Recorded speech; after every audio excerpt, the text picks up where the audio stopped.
Have you ever heard of the empire that conquered its conquerors?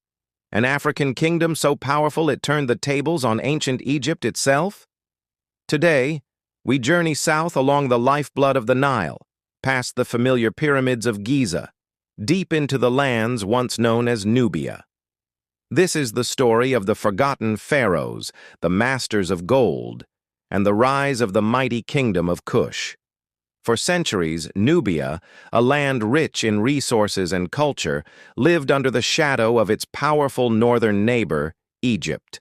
The pharaohs of the new kingdom extended their dominion, imposing their gods, their culture, and their rule upon the Nubian people.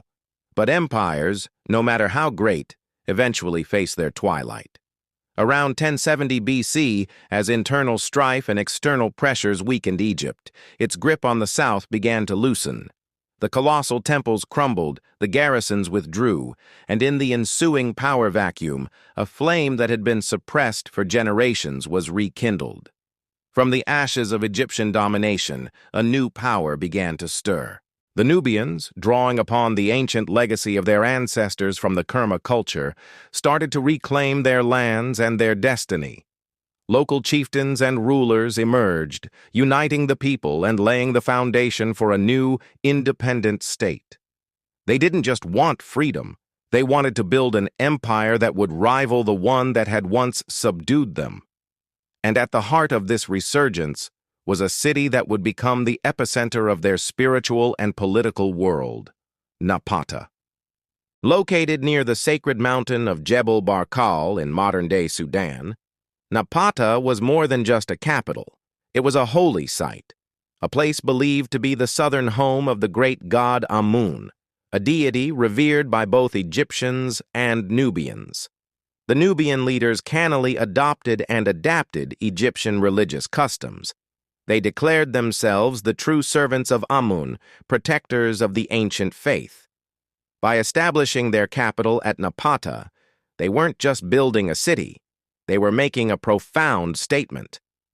They were positioning themselves as the legitimate heirs to the pharaonic tradition, the true center of the Nile Valley civilization. This fusion of Nubian identity with Egyptian religious and royal ideology created a unique and potent culture, one that would soon be ready to project its power northward. The early Napatan kings, whose names are now lost to the sands of time, worked tirelessly to consolidate their power. They secured control over the vast gold mines that had made Nubia a prize for centuries. Gold was the engine of their economy, allowing them to fund a powerful army and engage in lucrative trade. They controlled the vital trade routes that connected Central Africa with the Mediterranean world, trafficking in ivory, ebony, incense, and exotic animals. This immense wealth fueled their ambition. They weren't just content to rule Nubia. They saw a fractured and weakened Egypt to the north, a land they believed had strayed from the true path of the god Amun. As Kush grew in strength and confidence, its rulers began to look northward, not with fear, but with a sense of divine purpose. The kings of Kush, crowned at the foot of the holy mountain Jebel Barkal in ceremonies that mirrored pharaonic coronations, saw themselves as more than just kings. They were holy warriors, chosen by Amun to restore order and piety to the entire Nile Valley. This wasn't just a political ambition, it was a sacred mission. They began to build their own pyramids, smaller and steeper than their Egyptian counterparts, but no less significant. These tombs, clustered at sites like El Kuru, were eternal testaments to their power and their unique blend of Nubian and Egyptian beliefs. By the mid-8th century BC, the time was ripe. Egypt was fragmented, ruled by competing local dynasts, a shadow of its former imperial self. Around 750 BC, a Kushite king named Kashta made his move. He marched his armies north, not as a barbarian invader, but as a restorer of tradition. He extended his influence over Upper Egypt, declaring himself lord of the two lands. But it was his son, Piye, who would complete the conquest. Piye saw himself as the champion of Amun, and he launched a full-scale invasion of Egypt to reunite the kingdom under his rule. His campaign, documented on a magnificent granite stela, was a lightning-fast success. He defeated the petty kings of the Nile Delta and was crowned Pharaoh of Egypt, inaugurating the 25th dynasty, often known as the Dynasty of the Black Pharaohs. Imagine the scene. For the first time in history, the conquered had become the conquerors. Nubian kings from a land Egypt had once exploited now sat on the throne of the pharaohs, ruling over a combined empire stretching from the heart of Africa to the Mediterranean Sea. They didn't destroy Egyptian culture, they revitalized it. They repaired ancient temples, built new monuments, and promoted a return to the old religious traditions, which they believed the Egyptian rulers had neglected. They ruled as classic pharaohs, but with a distinctly Kushite soul.